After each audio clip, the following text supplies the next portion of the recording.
Nag-inspeksyon ng DPWH sa mga lugar sa Bulacan na laging lubog sa baha. Kabilang po dyan ang mga dike sa Paumbong na nagiba dahil sa maliraw ang disenyo at mga proyekto sa Hagonoy na ghost o hindi umano ginawa. Balitang hatid ni Bea Pinlac. May bubong man na nasisilungan. Lubog naman sa baha ang bahay ng maraming residente sa Hagonoy, Bulacan. Bugbog sarado kami. Kawawa po ang... Bukod sa perwisyo sa buhay at hanap buhay, baha ang naging dahilan para maputol ang paa ni Angel 2 taon nang nakalilipas. 2 araw itong nababad sa tubig baha na madumi. Hindi ko alam, meron akong maliit na sugat sa paa. Kung hindi ko siya ipapaputol, mamamatay ako. So I have no choice. Likas na bahain ng Hagonoy na sumasalo sa tubig mula sa Pampanga River at Manila Bay. Bahagi ng unang distrito ng Bulacan, napugad ng mga maanomalyang flood control project. Kaya ininspeksyon ito ni DPWH Secretary Vince Dizon at Cabinet Secretary Benhur Abalos. Meron pong 5 pumping station at floodgate na ginawa dito. Ginawa, quote unquote. Kasi aga naman talagang ginawa. Sabi pa ni Dizon, kakaunti na nga ang mga diking itinayo roon, putol-putol pa.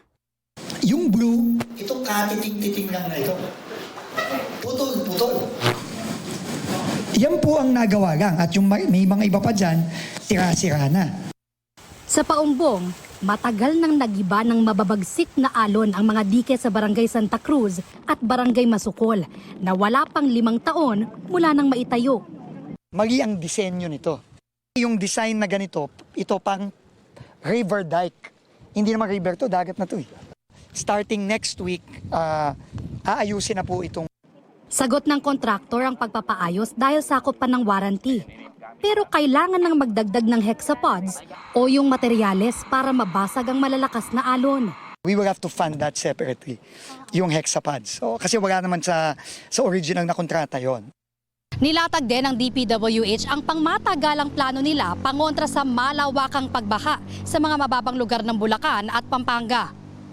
Isang mega dike para di umagos sa Bulacan ang tubig mula sa Pampanga River. At ang panukalang Manila Bay Coastal Defense Dike Project na dadaan mula Metro Manila, aabot ng Bulacan at Pampanga hanggang sa Bataan.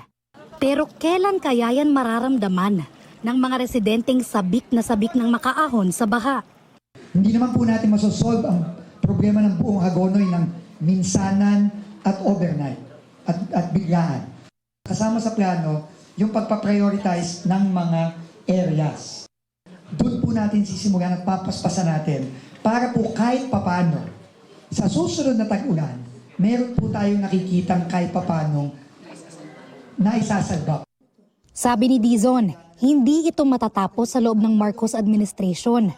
Po program po yan, ilang years, at sisiguraduhin na po natin na meron niyang multi-year appropriation para hindi na po yan matatanggal.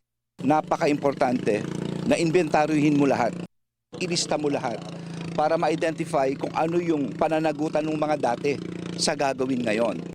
Bea Pinlac, nagbabalita para sa GMA News.